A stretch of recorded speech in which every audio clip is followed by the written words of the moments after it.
Can you believe it? It's been over 6 weeks since I started this YouTube journey.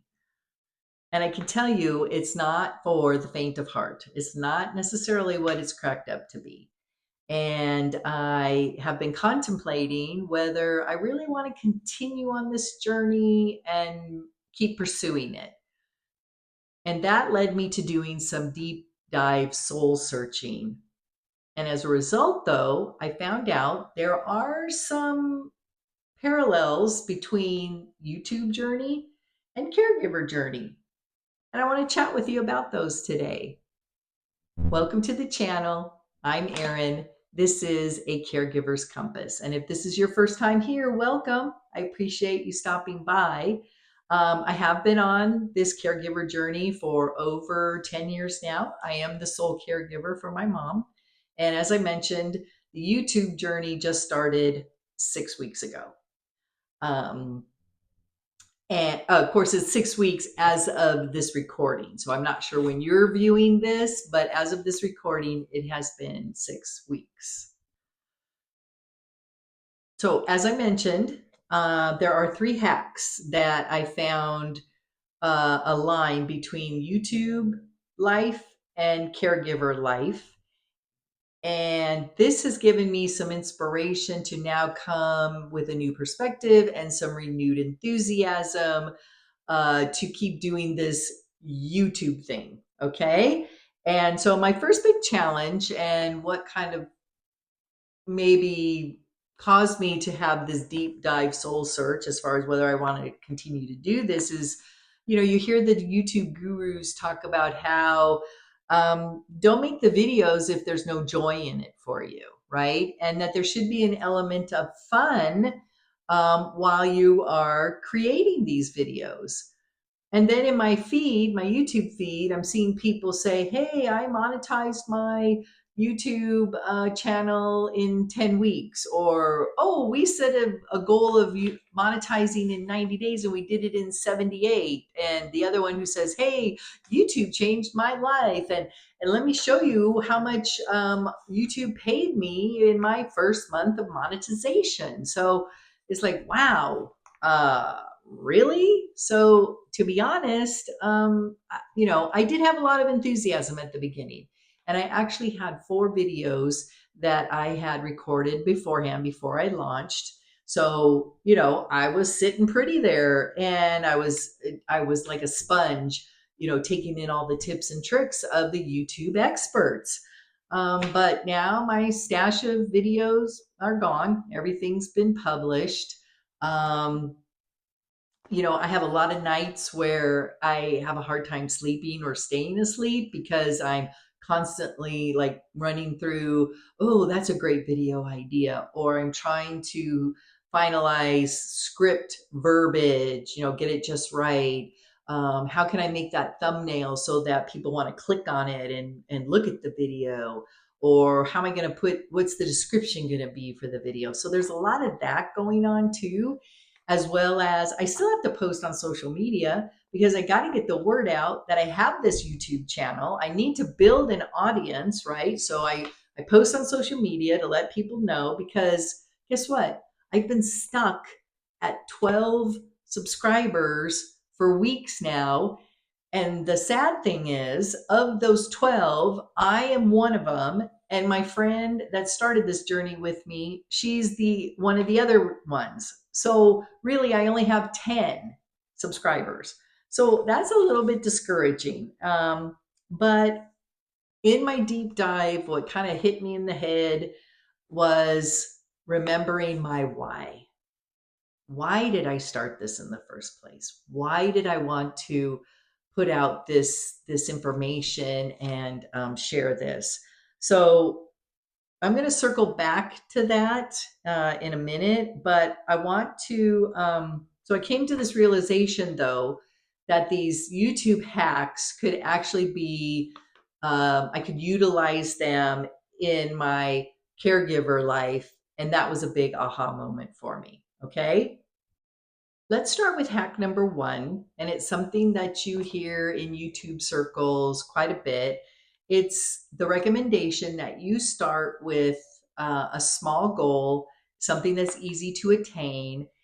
And it's just the thought that you improve your video. With each video, you improve 1%, no matter whatever that looks like for you. So for me, sometimes it was playing with the lighting. Like I just used direct light or natural light, or I have a light box that I purchased. So how did that look? Let's play with that. I played with the microphone on the phone, and then I also bought a small wireless mic. We checked that out. Editing, let's do some b-roll in there, is what they call, like something other than just me sitting here a talking head to you, right? So every video I have a plan or an idea on how I want to improve by just 1%. And if you build on that like they recommend, then you are going to improve your quality of your videos that you're putting out there, right? It's going to help develop my skills and improve the quality of my content. So, guess what I did with that idea? I incorporated that into my caregiving life, and I can tell you, I was blown away by how much it helped in my caregiving life, and I was totally surprised. So, what I've done is once a week, I put out a video once a week. So, once a week, I've decided that I'm going to pick one thing that I either want to improve upon or want to incorporate into my day to day activities that I feel will help improve my quality of life, help improve my mindset, help, with some kind of physical improvement, whatever it is. It's just one little thing. Okay. So a couple of ideas that I've had. The first one I did was I said, I'm going to be more patient in responding to my mom. And I tell you, I pray every Sunday. I pray to Mother Mary, asking her to give me more patience, make me a better daughter. And so this one was kind of a big one. And what I do now is before I respond to her, I think to myself, does that sound like you're impatient with her, your response? I've eliminated or tried to eliminate phrases like, don't you remember I told you already. So I'm trying to avoid those kind of phrases with her, be more patient in my response. And I really think it has helped. My mom probably hasn't said anything because she's probably afraid that if she says something and it's not, and I haven't been doing anything, she's going to be like, oh, I'm sorry I brought that up. But I do really feel like it has helped with a more positive vibe in the house between us. So that just blew me away. So that's my hack number one. Okay. Another week I did, I committed to writing one page at least in my brain dump journal.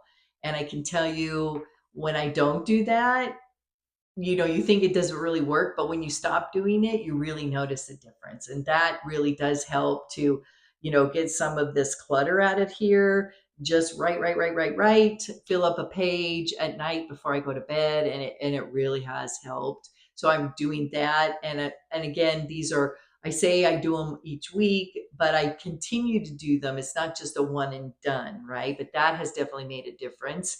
And then one other idea I had is I am documenting my wins, small and big, in my victory log. So it's the kind of thing where it doesn't matter what the accomplishment was or what I completed. It could be as simple as giving the dogs a bath or starting that book I wanted to, or, I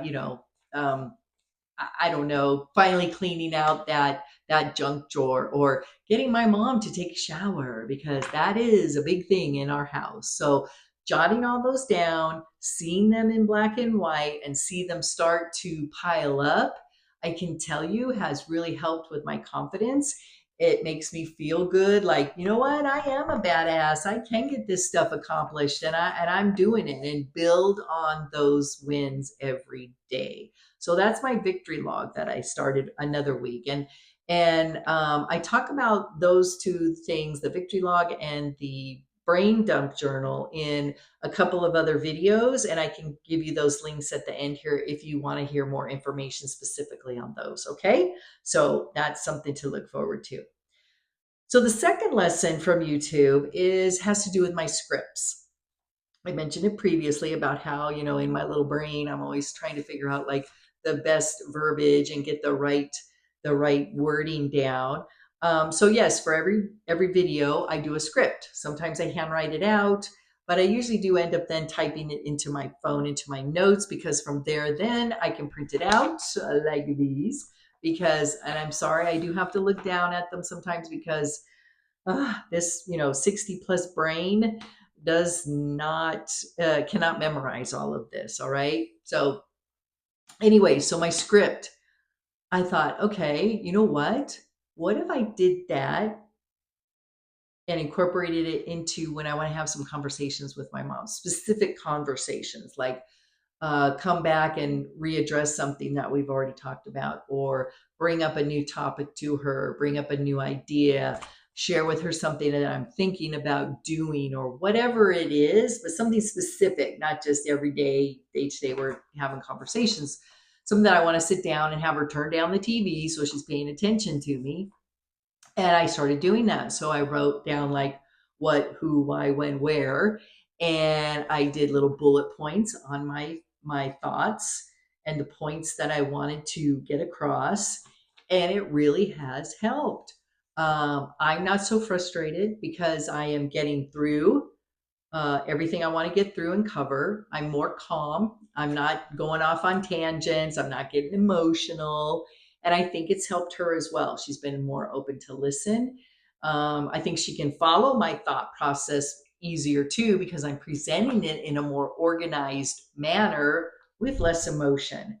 So it just has really helped the last two times I've tried to talk to, or I have talked to my mom about a certain subject matter. So who knew, right? Script writing would also help in my caregiving. So that's been really good, really productive for us. And my point number three, it kind of goes back to the beginning of my YouTube journey. Here, sorry, I need some water. All this talking goes back to pre launch. I have a friend who I've known for about 3 years. We met in a mastermind class and we've done some other projects together, but she shares a lot of my same passions and my beliefs. And she's been probably one of my biggest cheerleaders, but it also gives me that tough love too when I need it, right? And so weeks before we launched, we started having video calls, and we planned out like, why do we want to do this? What's our niche going to be? How are we going to do it? We planned out a launch timeline, and we launched. So I can tell you, having her in my corner has really been a game changer for me on this YouTube journey. And I will say I have been doubly blessed because I also have a friend who is a caregiver as well for her mom. She's a solo caregiver. She's my age. Her and her mom, live together. My friend works outside of the home, just like myself. And even though our day to day is not the same, because actually right now her mom's in a assisted living situation. We're hoping it's just temporary.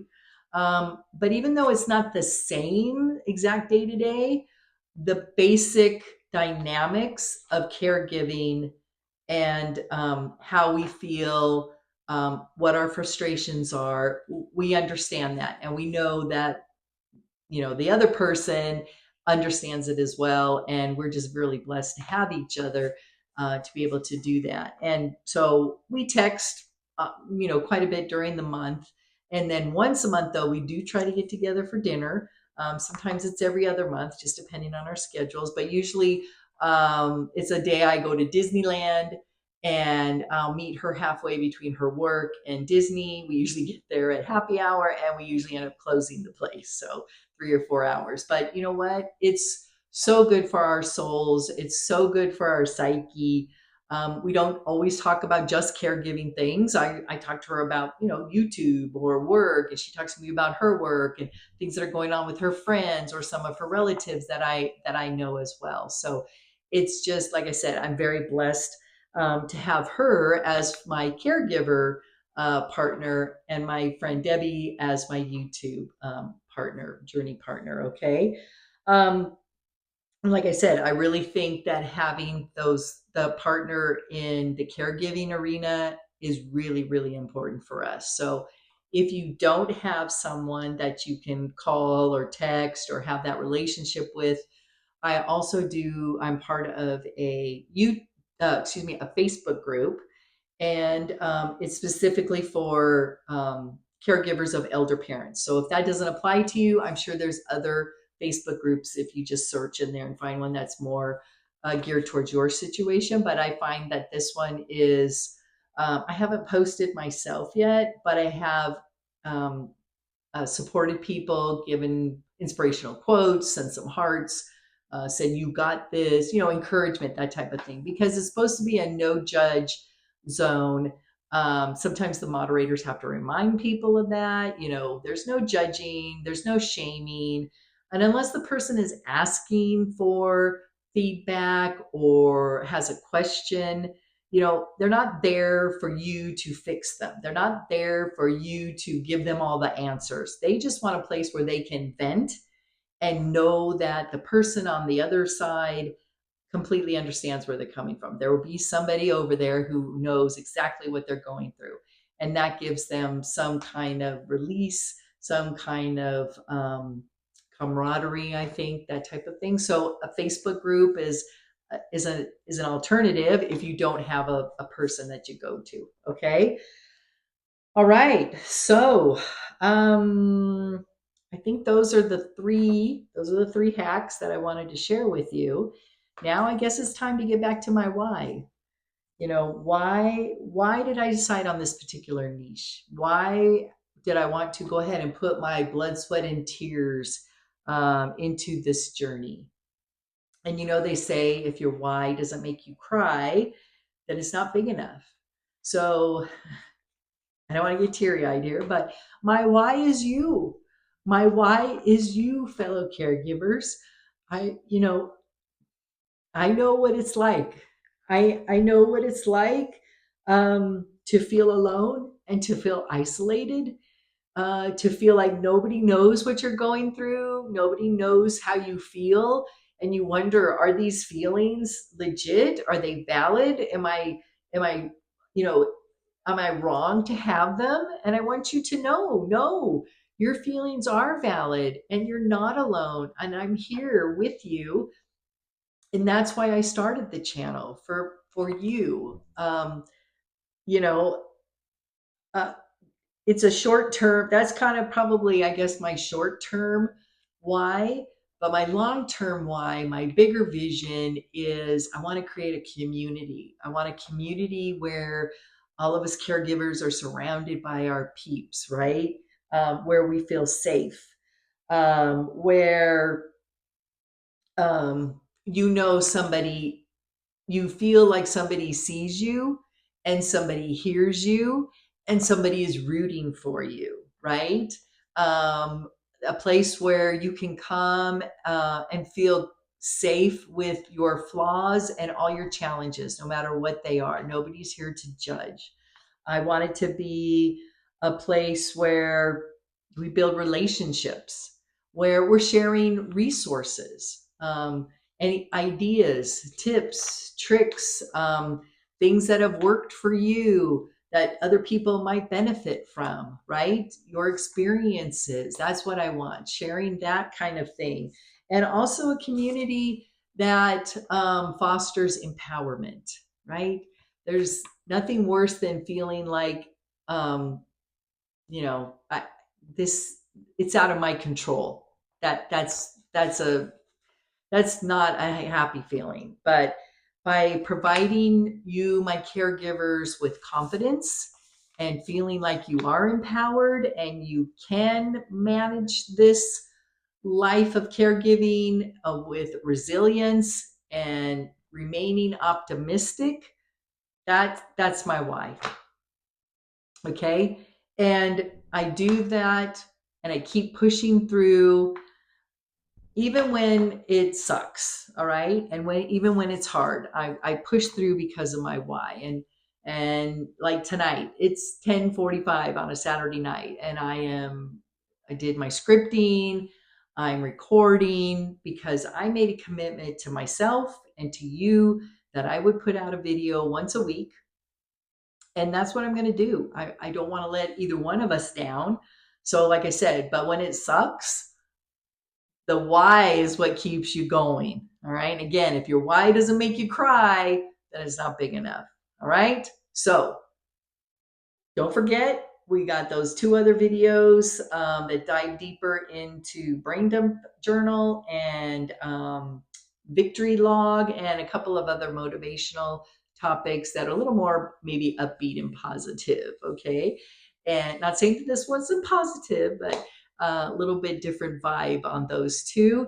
And I'll leave those links for you as well. All right. So until next time, just remember, be good to yourself. Okay? All right. Bye for now.